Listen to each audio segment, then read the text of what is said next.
Hola, buenas tardes, ¿qué tal estáis? Bienvenidos un martes más a vuestro programa de moda, La Puntada.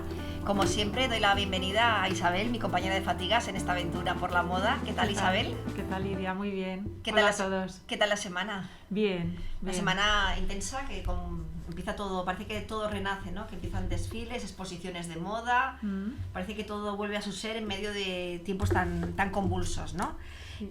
Hoy además tenemos muchas cosas para tocar, muchas palabras, libros para recomendar, pero antes vamos a comenzar comentando que justo hoy, 8 de marzo, es el Día de la Mujer, ¿no? El Día de la Mujer Trabajadora, ojo, cuidado con el matiz, parece que si no trabajas no eres mujer. Yo siempre me he hecho mucha gracia ese matiz, ¿no? Bueno, pues ya sabemos que hay actos de celebración en todas partes, pero lo que a lo mejor no sabemos, ahora se empieza a contar, desde hace un tiempo se empieza a contar más, ¿no? Porque antes ni era una fecha demasiado conocida, ha sido como los últimos 10 años o 6 años, ¿no? Que ha sido cuando se ha dado más a conocer y a popularizar, ¿no? El origen de esta celebración, de este día señalado, que además es el día para reconocer a todas las mujeres profesionales, todas las mujeres trabajadoras de todas las profesiones, incluso amas de casa, que también es una profesión, aunque no esté remunerada, que es otro tema. Y en cambio su origen es un origen que estaría vinculado a la moda, ¿no? Que eso a lo mejor, hoy en día se empieza a conocer más, pero no era muy conocido este origen. ¿Y por qué a la moda? Bueno, pues que la moda, la industria textil, ha sido desde la segunda mitad del siglo XIX, desde que comienza la segunda revolución industrial, uno de los grandes pilares de crecimiento de la economía occidental, ¿no? Parece que la moda es frívola, lo vemos ahora esta semana con tantos desfiles, ese boato, ese encanto del momento, esas burbujas de champán que te vamos a contar a ti, Isabel, con tantos años en la moda. Pero en cambio la moda es muy dura, es muy peleona y es una industria, y como tal hay que verla, como también con la parte buena que tiene una industria, pero también la parte mala, ¿no? Y vamos a comentar un poco el origen de esta fecha, porque realmente parece que en marzo pasa casi de todo, ¿no? El primer origen de por qué se otorga el 8 de marzo, vamos a decir, el por qué es el día de hoy, y no otro día de marzo, porque vamos a ver luego otro momento también de marzo, también en el pasado, que también tuvo vinculación con esta fecha. El primero es el 8 de marzo. El 8 de marzo, una fábrica textil de Nueva York, pensemos que la segunda revolución industrial, Estados Unidos era el motor, el que estaba liderando el cambio económico, y detrás venía Europa. Pues una fábrica textil, pues ya podéis imaginaros las condiciones de la época, ¿no? Las mujeres tenían unas condiciones bastante precarias, y sobre todo se las comparaban con las condiciones que tenían los trabajadores. Pues deciden manifestarse. Y eso va a mayores, hay una serie de altercados en la calle y la policía pues reprende y digamos que hace una purga entre una parte de las manifestantes, llegando al caso de que mueren 120 mujeres en esa manifestación. Eso fue pues un conflicto, un escándalo en su momento, y eso originó, a raíz de esa manifestación y sobre todo del terrible desenlace, que surgiera el primer sindicato femenino de la historia. Justamente, lejos de acallar, hizo que hubiese más empatía, ¿no? Y que más mujeres de otras fábricas y de otras profesiones se unieran para luchar por sus derechos. Ese es el primer punto en la historia. Y el segundo punto, volviendo a marzo también, pero esta vez en 1911, 35 años más tarde, pues este igual es más conocido y mucha gente piensa que es por esto, y lo que hace es confundir una cosa con la otra. En otra fábrica textil de Nueva York, se desencadena pues por las condiciones de la propia fábrica, que estaría pues envejecida. También pensemos en los materiales de entonces, ¿no? Ladrillo, cemento, barro y madera sobre todo, ¿no? Se desencadena un incendio, y ese incendio hace que se venga media fábrica abajo, empezando por el tejado, y que muchas mujeres saliendo, el caos que se organiza siempre, pero en ese momento el dueño de la fábrica ordena que cierren la fábrica, porque así evitar que las mujeres que salían robasen las camisas. En la huida, como cuando tú, si estás huyendo, piensas en robar algo, ¿no? Y ahí quedaron atrapadas y murieron muchísimas mujeres. Bueno, pues por ahí, en esa mezcla de una fecha con la otra y con todo este tema de lo que es las condiciones laborales, surge el 8 de marzo, que es la fecha que hoy celebramos y que al fin y al cabo el Día de la Mujer debería ser todos los días, igual que el Día del Hombre, el Día del Niño, el Día del Anciano y el día de las personas, ¿no? Y poco más deciros, bueno, pues que hay una infinidad de actos, digamos, que se están haciendo a lo largo del día y que ya sabéis como mínimo el por qué es esta fecha. Y dicho esto, vamos a pasar a comentar los libros de cada semana. Ahora comentamos, pero ahora que estabas haciendo referencia a las condiciones, no solamente en las que trabajaban esas mujeres, sino también al edificio, hemos comentado antes también el edificio Rana, ¿no? Cuando se desplomó en Bangladesh. ¿Verdad? Parece que esto está pasando hace muchos años. ¿Y cuándo fue eso? Porque fue hace poco, 5 años o 6. Sí, 5 años.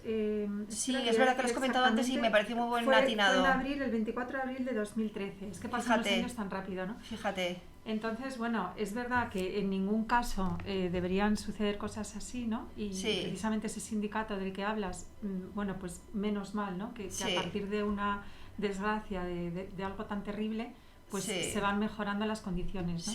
Pero es que hoy en día sigue pasando. Entonces, eso es lo que es... Es verdad, y además haces muy bien apuntándolo, porque eso fue como la fotografía de mostrar lo que era el fast fashion. Exactamente. O sea, que parecía que las camisetas a 3 euros, a 5 euros, pantalones a 10, este consumo rápido que tiene la gracia de la inmediatez, ¿no? Y de que con poco dinero compras muchas cosas. No tenía repercusiones, porque parecía que primero, bueno, ahora hemos visto como el tema de sostenibilidad ha ganado muchísimo peso en estos años, en estos últimos 5 años. Pero parecía que eso no iba, que no hacías... no que no hacías daño a nadie, sino que era un daño que no queríamos ver, ¿no? Y que parece que la ropa se haga sola, ¿no? Y la ropa la hacen personas, con máquinas, pero personas, ¿no? Y eso de alguna manera visibilizó, es verdad, todo el infierno textil que hay debajo de esos precios tan baratos y tan y ahora atractivos. te apuntas también lo de las máquinas, ¿no? También el otro día estuvimos hablando en el programa de la SER, de Ángeles Barceló y Eva Cruz, ¿no? Que me invitaron, a participar un momentito porque hablaban sobre la máquina de coser, ¿no? Entonces, por un lado, la máquina de coser, claro que da oxígeno en alta costura para poder hacer pues terminaciones, enriquecer los trajes con bordados a mano, te dan ese oxígeno, pero también esclavizan, ¿no? Claro. Entonces, esa dualidad. Esa dualidad de una herramienta fundamental en la costura como ha sido la máquina de coser. Sí. Es que al final el sistema de producción es lo que está en entredicho. No está en entredicho la moda, ni quién la hace, ni quién la lleva, sino ese sistema de producción que sí ya, digamos, hace que el que compre ese tipo de moda esté ayudando a que eso se perpetúe en el tiempo, ¿no? Entonces, bueno, eso es un tema interesante, de largo recorrido y que esperemos que poco a poco vaya cambiando todo, porque además ahora con el tema de sostenibilidad ese tipo de producción es totalmente inviable, porque además es que no hacemos más que contaminar, o sea, de todo tipo y condición, ¿no? Bueno, pues dicho queda esto y vamos a pasar ya a las recomendaciones de libros de la semana, porque traemos 2 que yo creo que si fueran los libros a peso hacíamos un negocio, yo creo. Empieza por el tuyo, que es como una especie de manual Además, de la vida moderna. Me acabo de dar cuenta que es modas y trabajos. Claro, efectivamente. Que es el día 8. Eso, mira qué bien. Pues mira, no se me había ocurrido, es verdad. Está Fijaros qué detalle tan bonito tiene, que es la cinta métrica, ¿no? Como cuando ibas a las tiendas. Sí, como en las mercerías que te medían y te van mostrador. midiendo, ¿no? O te van cortando. Sí. Y bueno, es una retrospectiva de la revista Modas y Trabajos francesa, que nace en 1919, y es ese recorrido, ¿no? Y también como un homenaje a todas las mujeres, periodistas, editoras, redactoras que estuvieron detrás de esta revista. Entonces, bueno, es una preciosidad de libro. Yo lo encontré de segunda mano y ya veis que está nuevo y bueno, da muchísima información, ¿no? Porque es que además es una revista, sí, claro, como no. Últimamente tenemos que cogerlo. Nada, es que parece que estemos trabajando con libros a peso. Entonces, bueno, pues es súper interesante porque viene información de moda, de la casa, recetas, un poco todo, ¿no? Y ese recorrido de, bueno, pues de esta revista, ¿no? Porque antiguamente en las revistas, peluquería, que el otro día también hablamos. Era como una revista un poco como para el ama de casa, de alguna manera, ¿no? Que te daba un poco una visión de moda, de la moda, para estar al día, pero también esos trucos y esos manuales, digamos, para la perfecta mujer. También mezclado con arte. Eso es. No, pero quiero decir, las revistas de antes que estaban pensadas, no las revistas tan aspiracionales como Fémina o el Vogue, que era una revista muy aspiracional, pero sí había una segunda división de revistas muy interesante que aparte de traer las tendencias y traer ciertos patrones o bocetos para que la gente los pudiera luego replicar en casa y sacarse el patrón, sí te daban como esa especie de escuela de la mujer de entonces, ¿no? Donde tenías cómo poner una mesa, cómo hacer un pato laqueado, cómo peinarte al estilo de la... O sea, te daba toda esa formación. Mira un anuncio de Nivea que seguimos con la misma lata. Sí, no, bueno, que hoy en día yo lo llevaría a los tutoriales de YouTube. O sea, yo creo que esto se ha pasado a la imagen. Para que puedan ver algún otro... Y que son revistas maravillosas, porque además... Sí, bueno, fijaros aquí la cantidad de ideas, ¿no? Que dan de... Bueno... Sí, este de los sombreros me encanta. Este es de los sombreros, este es precioso. Todas las ideas que vienen de tocados y sombreros. O cómo colocarse un pañuelo también, hay algunos que son muy interesantes. Entonces, muy bien. Os enseño la portada por si lo queréis buscar. Y es la editorial Solar. Muy bien, y yo creo que el peso debe estar entre 2 y 3 kilos, ¿no? Porque, vamos, importante el documento. También son 100 años de una revista, o sea, algo de pesar. Sí, es para leer en casa. Sí, son esos típicos libros como de mesa delante del sofá y luego ojear con un té, con paciencia. Sí. Muy bien. Bueno, pues yo os traigo otro, un poquito más pequeño, pero también parece que nos hayamos puesto de acuerdo en el volumen. Este es muy reciente, es del 2020 y es la exposición que se hizo en el Museo Moving de Valencia sobre la obra y trayectoria de Francis Montesinos. Francis eran los 50 años, digamos, desde su debut profesional hasta, bueno, pues hasta sus últimas colecciones, ¿no? ¿Qué gracia tiene esta exposición? Bueno, pues primero, Francis Montesinos, que es para mí muy barroco, tiene una estética muy poderosa, es un nombre también indispensable para entender ese cambio de moda que se produce en los años 80. A mí de Francis Montesinos me gusta mucho su color y me gusta mucho su moda masculina. Yo diría que más que la femenina. A mí también. Y de hecho fue muy revolucionario. Es que los años 80 fueron muy revolucionarios para mucha gente, ¿no? Y luego una gente se disgregó en el tiempo y desapareció y otra continuó con subidas y bajadas, como puede ser el caso de Montesinos, ¿no? Bueno, pues está toda su obra recogida, además las fotografías son bastante buenas, porque era muy teatral, entonces bueno, pues los textos del catálogo están bastante bien, que da mucha información, y vemos un poco esa moda que existió, que no se inventó, porque ahora vestimos todos tan aburridos que parece mentira que esto, a mí mucha gente me pregunta, ¿pero esto así vestía la gente por la calle? Y digo, hombre, no te llevabas todo el look, pero sí te llevabas, sí. Y el maquillaje y la peluquería también, ¿no? Cómo ha evolucionado. Bueno, qué pues bonito. Sí. Entonces, a mí de él me gusta mucho. Me quedo más con su lado de moda masculina por todo el cambio que aporta y su uso del color, ¿no? También del Mediterráneo, es lógico que la luz y el color sea un protagonista. Pero otra de las cosas por las cuales recomiendo este libro, que me parece anecdótico, es que fue la primera exposición de moda que se hizo justo cuando estábamos arrancando la mejoría del COVID, ¿no? Cuando parecía, bueno, que estábamos, me parece que en la segunda o tercera ola, luego vinieron 3 más, pero ya parecía que íbamos a salir de ello, y era una exposición que la verdad que la escenografía a mí personalmente no me gustó porque era muy barroca, pero que era complicada de ir a ver porque todavía no nos podíamos mover entre comunidades. Entonces yo creo que cogieron la fecha, o sea, las exposiciones tardan 2 y 3 años en montarse, desde que se piensan hasta que se llevan a cabo. Alguna que puede salir un poco antes, pero normalmente las exposiciones tienen mucha tela por detrás, nunca mejor dicho. Yo creo que esa exposición la empezaron a pensar antes de la pandemia.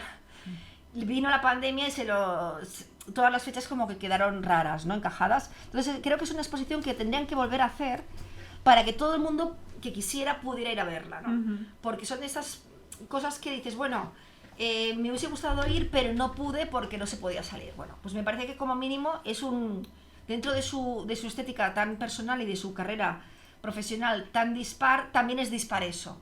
O sea, me parece que y que bueno, de alguna manera como volver a la vida otra vez y volver a hacer actividades culturales y que se volviesen a abrir los centros y demás, ¿no? Y bueno, la verdad que el catálogo está bastante bien.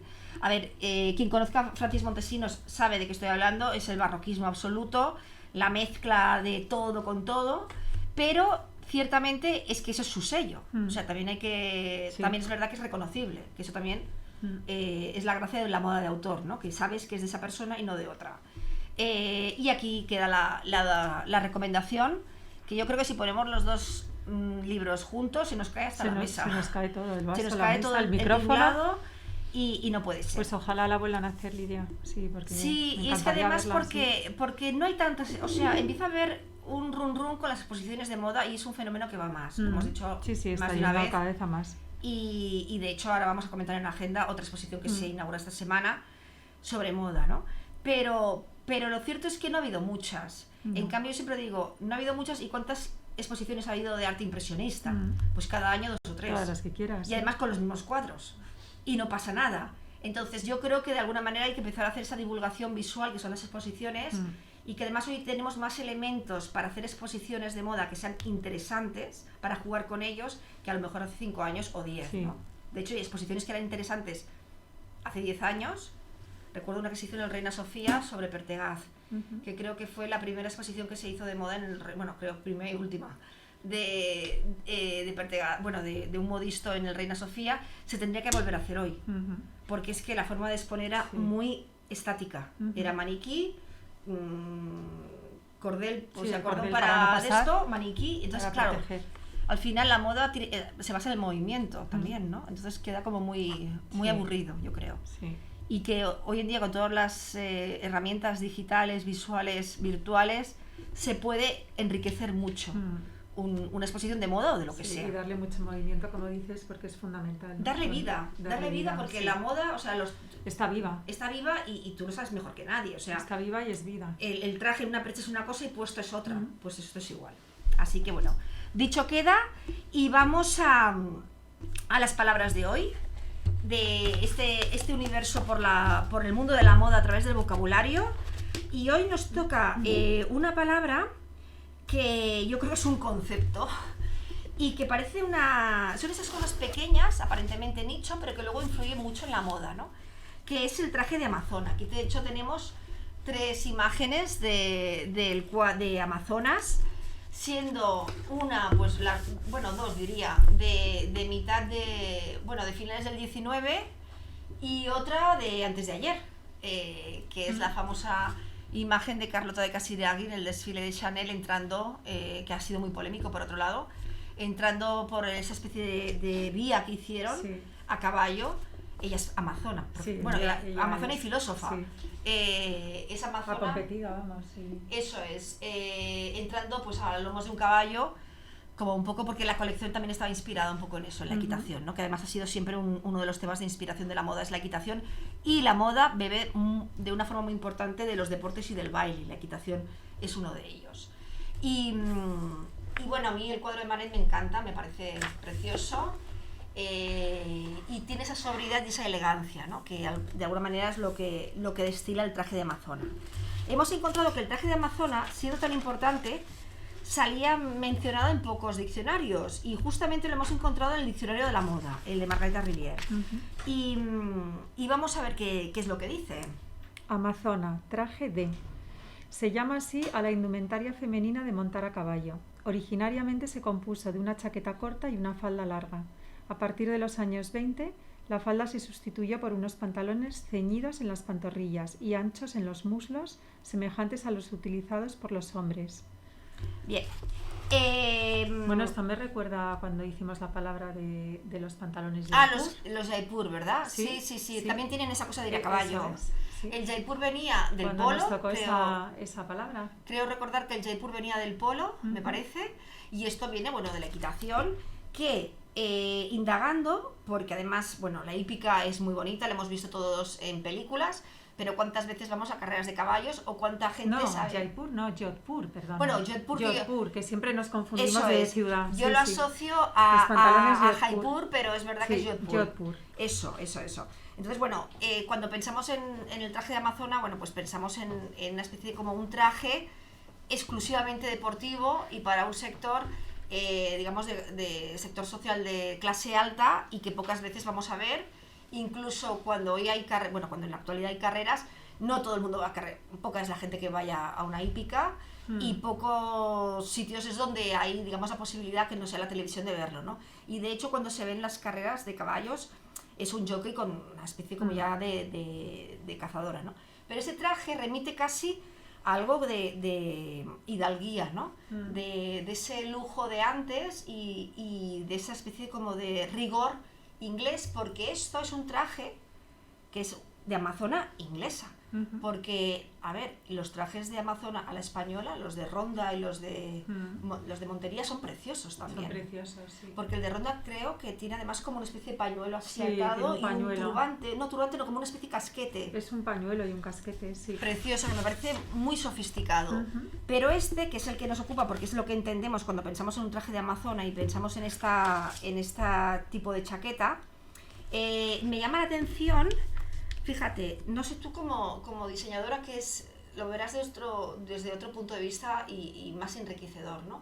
Pero a mí lo que me llama más la atención, que te lo he comentado antes, aparte de la chistera, son los complementos. Los complementos. O sea, justamente cuando vas a montar a caballo, que tienes que tener la mayor ligereza posible y que tienes que tener, digamos, pues comodidad, ¿no? Porque si no te caes, no les falta detalle. Ahora que hablas de eso, hay un traje de amazona, no sé si es el goyesco, creo que es el vaquero o el goyesco, que como accesorio lleva un reloj de bolsillo. O sea, vas montando a caballo y por eso el tema del accesorio en este tipo de traje, bueno, empiezas a ver los accesorios. Es que mira, yo busqué y mira, antes de entrar en indagar, en desmenuzar este traje, vamos a poner una musiquita de fondo mientras hablamos que nos ambiente esta Inglaterra de finales del 19, principios del 20, que yo lo asocio mucho cuando veo estos trajes a las películas de James Ivory y de todo esto Ghost for Park y bueno,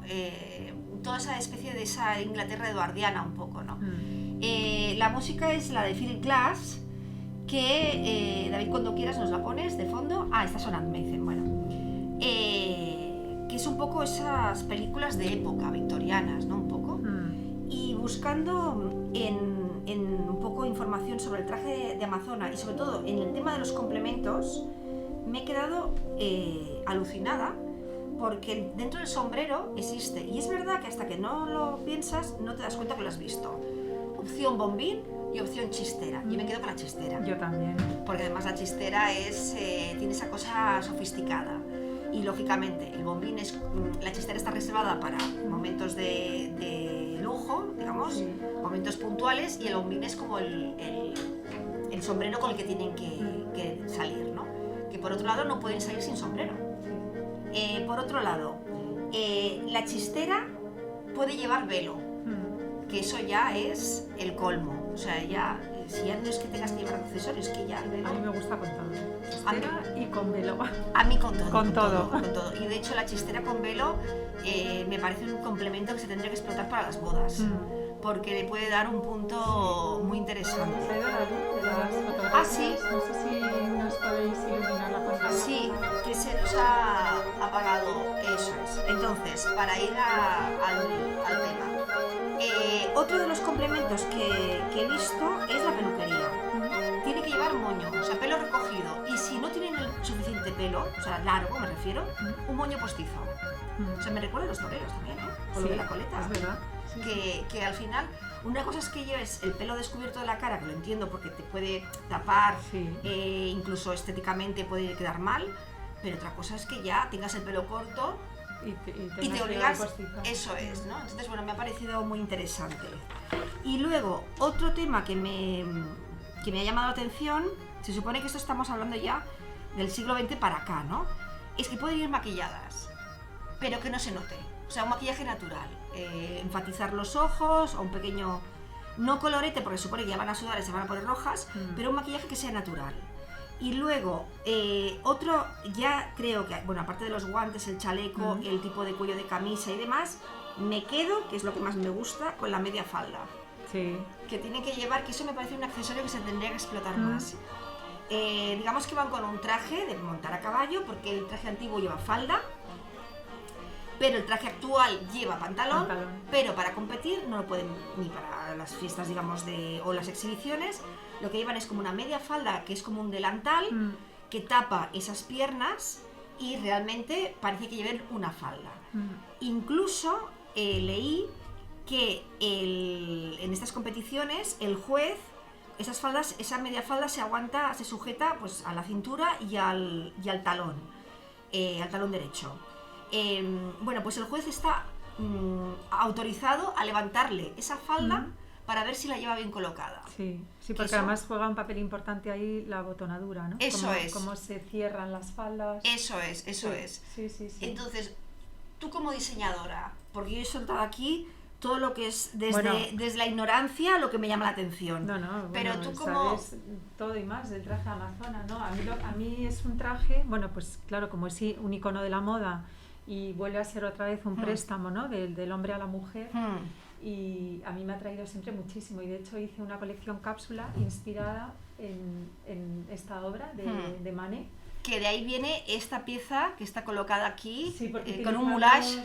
Utilizamos este tejido para hacer también accesorios para casa, cordones, y yo no encontraba un tejido de caballos que no tuviera un elemento de caza. Claro. Y decía, pero por favor, tengo que encontrar un caballo que no tenga nada que ver con caza, ¿no? Y encontré este tejido, que son los caballos salvajes sin vestir. ¡Qué bonito! Sí, y bueno, pues partí un poco de este cuadro de Manet y de este tejido, ¿no? A partir de ahí hice la cápsula. Y lo que me gusta mucho de este cuadro de Manet, que es súper conocido, porque tiene otros dos, yo creo que son dos de amazona de perfil también, porque esta es amazona de frente y tiene dos de amazona de perfil. ¡Qué bonito! Y están inacabados, porque él luego, claro, muere y deja estos cuadros inacabados. Sí. Había empezado a hacer uno, que era la primavera, creo recordar, y este era el verano. Creo que hizo la primavera, el otoño, y este era el verano, el de la amazona. Y entonces es muy bonito porque ves la tela de la pintura, en algunas zonas está inacabada, ¿no? Y te da mucha información también sobre la técnica que él utilizaba. Y luego hay una frase que me encanta, que Manet, junto con Baudelaire, bueno, realmente Manet sigue a Baudelaire, con la idea, esto es textual, porque Baudelaire decía que el verdadero pintor será aquel que sepa arrancar a la vida moderna su lado épico, ¿no? ¡Qué bonito! Es muy bonito. Y frase. Hacía referencia siempre a la moda, ¿no? Sí. La moda al final es ese reflejo de modernidad porque, como dices tú siempre, y decimos siempre en el programa, va por delante. Sí, totalmente. Para lo bueno y para lo malo. Para lo bueno y para lo malo.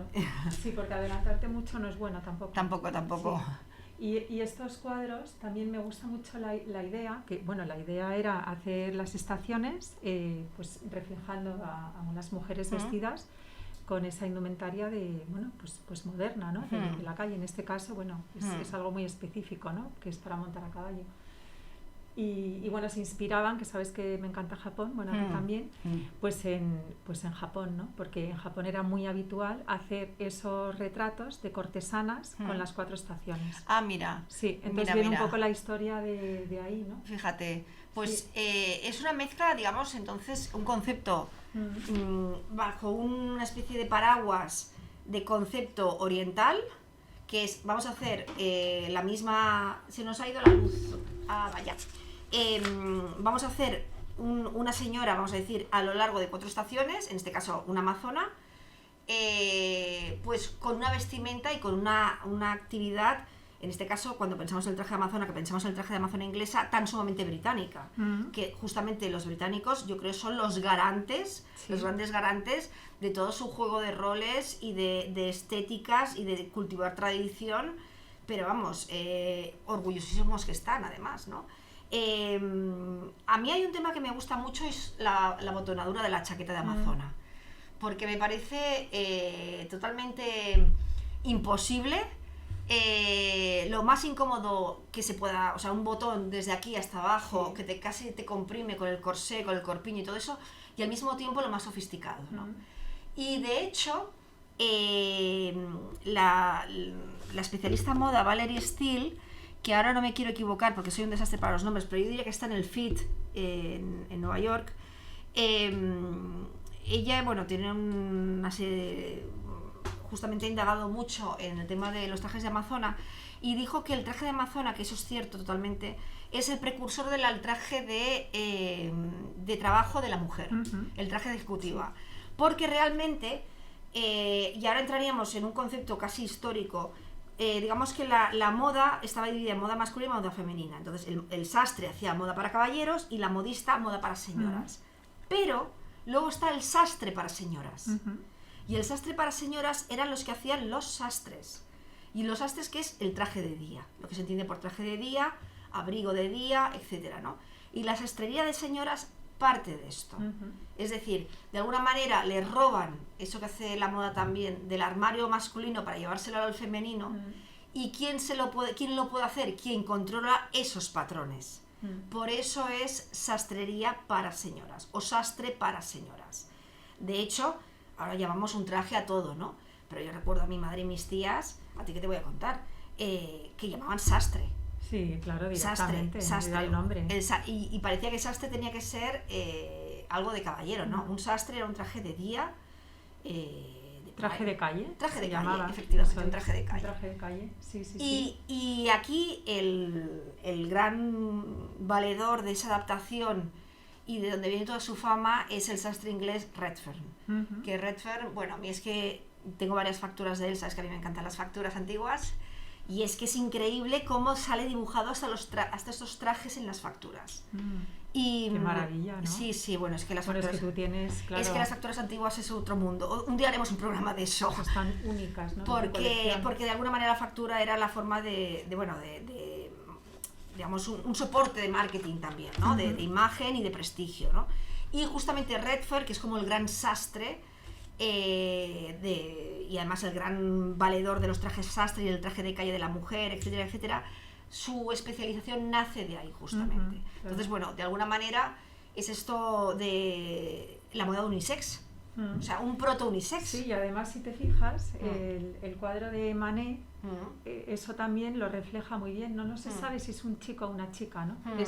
Juega también un poco a... yo lo diría que es por los labios que reconoces que es una chica. Sí, pero yo estoy pensando ahora si ya esta no estaría maquillada ya. Como se puede ir maquillada en la equitación siempre que no se dé uno cuenta, o sea, que no sea una cosa que llame la atención o que sea altisonante, pero realmente a veces pensamos que las cosas son así y hay que conocer su historia que hay detrás para ver la importancia que tienen, ¿no? Y cuando yo pienso también en los trajes de Amazona, como a muchísima gente me viene a la imagen Sisi Emperatriz, Isabel, Emperatriz de Austria-Hungría, ¿no? Sí. Que además me leí el libro de Ángeles Caso, bueno, que es súper conocido, no sé si lo has leído, te lo voy a pasar, porque está muy bien, es una biografía, bueno, hay tantas biografías, tantos libros que se han escrito sobre Sisi Emperatriz, ¿no? Sobre Isabel de Austria-Hungría. Y cuando hablabas de los guantes, que es uno de los accesorios, a Isabel de Austria-Hungría, a la emperatriz, le tenían que cambiar los guantes 3 veces. No le cambiaban los guantes 3 veces, le cambiaban de caballo 3 veces y llevaba 3 pares de guantes. Ajá. 3 pares de guantes. Sí, o sea, tenían que ir impolutos, vaya. No, porque era para que no se hiciese llagas, porque estaba hasta 7 horas montando a caballo. Entonces le tenían que cambiar de caballo 3 veces. Vale. Sí. Qué barbaridad. Y 3 pares de guantes, uno encima de otro. O sea, uno encima pensé que eran para cambiárselo. Es que me he confundido con los caballos. Vale. Era 3 veces también el caballo. Sí, ya. Bueno, o sea, podía cabalgar durante 7 horas y le iban cambiando los caballos porque los caballos no podían más. Y claro, pobrecitos, imagínate, así, ¿no? Y con toda esa ropa. Y luego, otra cosa que no se aprecia muy bien es la falda. A mí la falda de estas chaquetas me encanta. Sí, bueno, hay fotografías de la emperatriz que podemos ver muy bien el cómo va el traje. Sí. Y luego, ya como último, cuando pienso en este traje de Amazona, que además siempre es de color oscuro, o sea, azul marino negro, vamos a decir, incluso gris oscuro puede ser, a mí me viene a la cabeza las chaquetas, que hoy en día está totalmente en entredicho, que yo eso no me gusta, pero sí me gusta esa chaqueta, la chaqueta de caza inglesa roja. Sí, qué que bonita eso, me parece a mí que es un must have, ¿no? Mira, de esa chaqueta roja y de imágenes de escenas de caza, en Inglaterra encontraba muchísimas telas. De esas sí que hay un montón. Ah, claro, porque además es algo como Sí, muy sí. de eso, de lo suyo, ¿no? De esas tradiciones que hoy están totalmente en entredicho, pero que son que además son tradiciones que a todo el mundo le gusta, aunque no pertenezca a esa clase, porque realmente es una tradición de la élite. En cambio, todo el mundo le hace gracia de Inglaterra, casi todo el mundo le hace gracia a sus propias tradiciones, ¿no? Y de hecho son bastante fans y tal. Bueno, pues dicho queda, y solamente apuntar como nota del traje de amazona, que no estaría mal dedicarle un día, otra amazona, cuando pase un tiempo, al traje de amazona española. Sí. Porque es que a mí el de Ronda me parece que es un traje que está por explotar. Sí. Porque mira, además con ese tocado me parece increíble. Tengo aquí algunos apuntes de este traje de pues mira. Tejidos lujosos, ¿no? Eso, por ejemplo, es una característica. Sí. Y terciopelos, ¿no? Sí. Y luego, pues, muy... Con el calor que da el terciopelo. Sí, muy enriquecidos con alamares, caireles. El sombrero se llama el sombrero calañés o catite. Mira. Se llama catite, y el pañuelo del que hablabas. El pañuelo me encanta. El pañuelo anudado. El pañuelo sí, además es un anudado lateral que es que me encanta, me encanta. Me parece que es muy moda, muy bonito. Sí. Y poco más decir de esto, porque ya tenemos que entrar a palabra al azar y hablar de la agenda. Así que cuando quieras ponnos la cortinilla de palabras al azar, a ver qué nos toca hoy.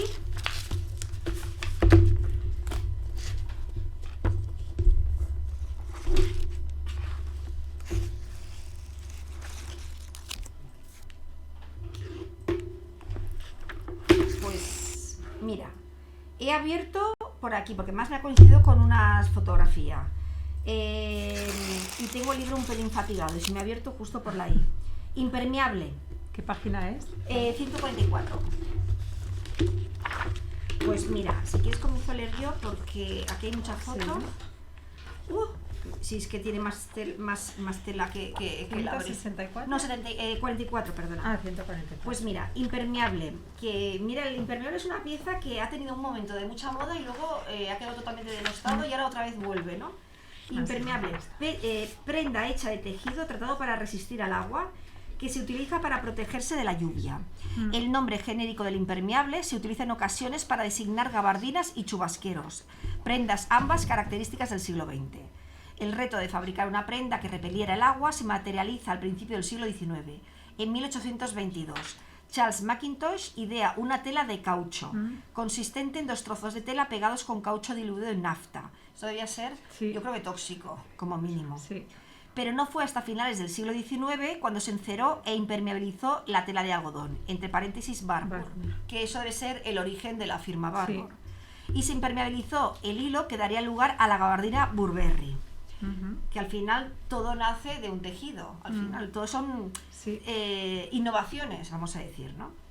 Los avances tecnológicos del siglo XX han permitido una gran ligereza en las prendas impermeabilizadas, en las que se ha empleado también plásticos diversos, si bien la gabardina y el chubasquero han permanecido como clásicos. Los deportes y la indumentaria militar marcaron directamente la elaboración de impermeables que se incorporaron a principios del siglo al vestuario masculino civil y a partir de los años 30 a la indumentaria femenina de ciudad, entre paréntesis gabardina y chubasquero. O sea, estamos en otro caso claro de robo de armario masculino. Sí. Es que se podría hacer una sección que se llamase así, robo de armario masculino. Además, esto del caucho, una vez estuve investigando, pero era por el color amarillo. Entonces, como una de las prendas... Como de resina de... Claro, como una de las prendas amarillas que te viene siempre a la cabeza es el chubasquero de los marineros. Sí. Y venía justo esta historia que acabas de leer. Mira. Sí. Y pues mira, fíjate que con lo... Que tiene un amarillo precioso. Un amarillo además muy vivo. Sí. Con lo práctico es un chubasquero porque además te permite no mojarte, para empezar. Nunca he tenido ninguno. ¿No? No. ¿De los de bolita tampoco? Cuando eras pequeña que se anudaban con un cinturón no a la recuerdo, cintura. De verdad, no. Igual si lo he tenido era muy pequeña. Sí. Es una pieza que además en el armario femenino se pone muy de moda, pero muy de moda rupturista en los años 60. Ujú. Porque además con todo el tema del boom del plástico, del charol, de los colores vivos y demás, justamente el chubasquero permitía, el impermeable, Sí. permitía usar colores muy vivos. Y también el chubasquero, el impermeable, tenía un concepto que fue muy usado como imagen de modernidad. Sí. De hecho, hay fotografías impresionantes. Quiero ahora recordar el grupo Moda del Sol, que es el grupo del prêt-à-porter español de los años 60. Hay unos reportajes impresionantes con chubasqueros. Con Y chubasqueros. luego, en el EL de los años 60, del 66 o así, hay infinidad de reportajes de Pierre Cardin, que estaba con todo ese futurismo del Space Sí. Age y todo eso, y usa mucho la estética del chubasquero. Claro, y además los acharolados eran chulísimos. Efectivamente, sí. que el charol, Sí, sí, sí. que a mí nunca me acaba de convencer, fíjate, el charol es el gran tejido revolucionario y el gran tejido de moda, ¿no? Y justamente usan el chubasquero como algo futurista, como un elemento de moda, pero el abrigo tenía, bueno, pues eso era, el abrigo de lana, de paño, de tal, de cual, pero el chubasquero permitía usar ese concepto de la tecnología, de materiales Sí. sobrantes, materiales que no son de moda, Ujú. y se usa justamente para marcar una imagen o para mandar un mensaje de modernidad, cuando es una prenda que realmente viene de lo militar o de lo deportivo y que tiene una función que es no mojarte. Entonces, como a veces las piezas, a mí esto me parece muy curioso, ¿no? Piezas que salen con una función que podrían ser Sí. aburridas, acaban siendo abanderadas de algo muy, muy rompedor. Sí, bueno, de hecho los amarillos, Mm. que además el amarillo también eso lo utilizaban para poder ser vistos más rápido, ¿no? Porque si alguien iba al agua, pues lo salvaban, o sea, se le veía mucho Sí, se le ve mejor, ¿no? antes, sí. Y estuvieron muy de moda durante unos años. Yo el mío lo sigo usando, lo conservo y además duran muchísimo, ¿eh? Claro, porque eso es plástico. Sí, y lo que me gusta mucho de estos en concreto son los botones que tienen. Porque ¿Y cómo son? son de plástico, Sí. suele ser un plástico transparente blanquecino Ajá. y parecen como si fueran un poco la textura de las gominolas, como de un caramelo. Ah, sí, blandito. Sí, es blandito, sí. Sí, Ah, sí. no lo hubiera Entonces, dicho siguiendo nunca. un poco con la idea del caucho. Sí. Sí, y bueno, y también con la idea del futurismo, ¿no? O sea, de A ver, materiales nuevos. no todos los tienen, pero ¿Sí? hay muchos que sí, Ah, que mira. tienen ese tipo de botón. Fíjate, Sí. a mí me haría gracia ver una colección de impermeable, por ejemplo, una colección de novias. O sea, para países donde siempre llueve, tipo Irlanda. No sé, algo así, romper un poco, ¿no? Romper un poco con todo lo establecido.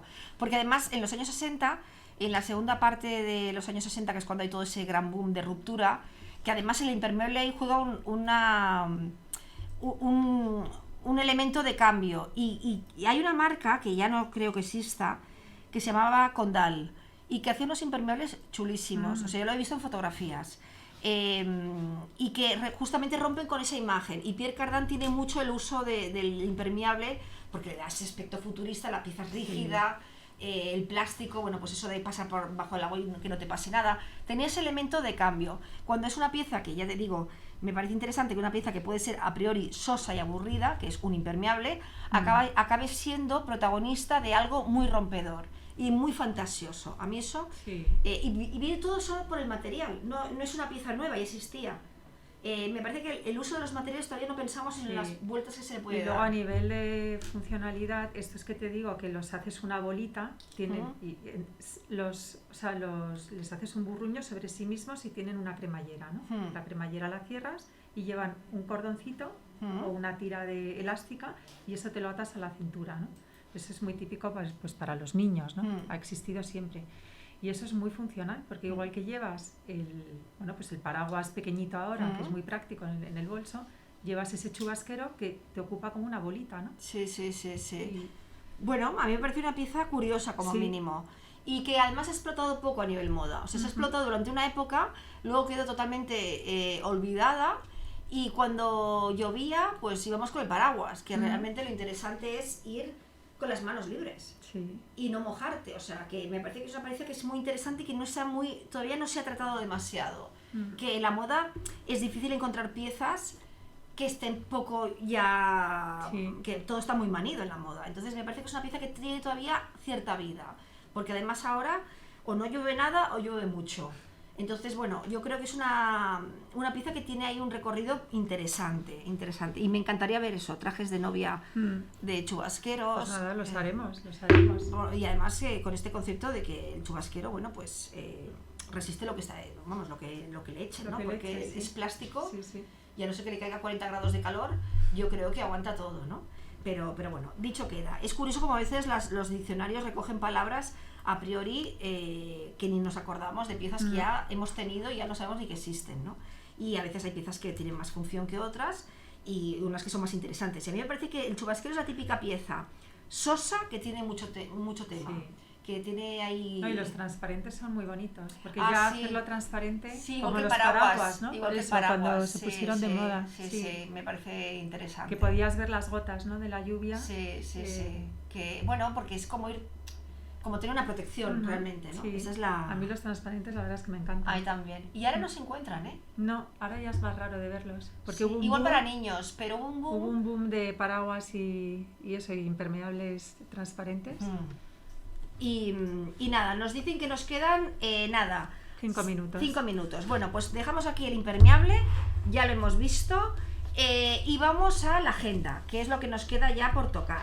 Bueno, pues a ver, veníamos hablando de que estamos todavía en el mes de marzo y que durante todo el mes de marzo está el Madrid Fashion Design, el Madrid Design Festival, que es que ya tengo un cruce de cables, pero además esta semana, por si acaso no había bastantes cosas, se inaugura la Mercedes-Benz Fashion Week. Yo ya digo la semana de la moda porque está la Madrid es moda, Madrid capital de moda y la Mercedes-Benz, y yo ya no sé qué es de qué. Así que en toda la ciudad hay desfiles, hay acciones además abiertas al público, aparte de los desfiles de IFEMA. La Tecnocreativa va a estar grabando diferentes desfiles que se van a ver luego en el canal, que esto es interesante. Entre ellos el de Second Skin, que tiene mucho tirón. ¿Qué más nos comentaron? Duyos, que se ha grabado en el Palacio Cerralbo, que ya el sitio ya es impresionante. Que además le debe ir muy bien, porque además Duyos tiene ese aire así como romántico, le pega mucho el sitio, ¿no? Y bueno, vamos a hablar luego de todos los desfiles la próxima semana, pues todo lo que hemos visto un poco en la Semana de la Moda, que es lo que ha traído esta moda ya. Yo creo que ya es la primera edición, vamos a decir, libre de coronavirus, o sea, libre de ese pánico de todo cerrado, de todo limitado, de, bueno, estamos todavía saliendo de eso, pero bueno, ya es otro aire, ya vemos otro aire.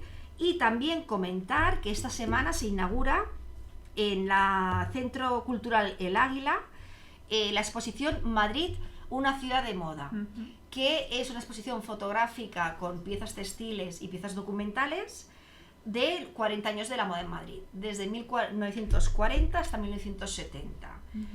Y de eso lo comentaremos mejor la semana que viene, que iremos y hablaremos de esta exposición, que va a dar mucho que hablar. Traeremos el catálogo y lo enseñaremos, pero ya habrá que comentar tu casa. Ahora se me está viniendo a la cabeza, Basaldúa, que está en esos 30 años, ¿no? Sí, bueno, porque realmente Basaldúa, ¿cuándo abrió? La Basaldúa, cuando la abren el primer atelier mis abuelos, fue en el año 56. Fíjate. Y bueno, ya hasta ahora, sí. Y hasta la actualidad. Sí. Bueno, pues eso será la semana que viene, que tendremos muchas cosas para hablar. Y en esta ya en este capítulo se nos han ido los minutos. Además fue en Madrid, o sea que sí. Sí, fíjate, o sea que... Siempre ha estado en Madrid, los atelieres siempre han estado aquí en Madrid. Sí, todos siempre en el centro. Bueno, pues la semana que viene, a raíz de esta exposición, podemos comentar un poco el histórico de tu casa, que me parece interesantísimo. Me acaba de venir yo ahora encantada, vamos. O sea, un atraco a mano armada. Claro vamos. que sí. Bueno, pues nada, esto ha sido el programa de hoy. Se nos ha pasado el tiempo volando. Esto yo no sé si como es que... siempre. Como siempre.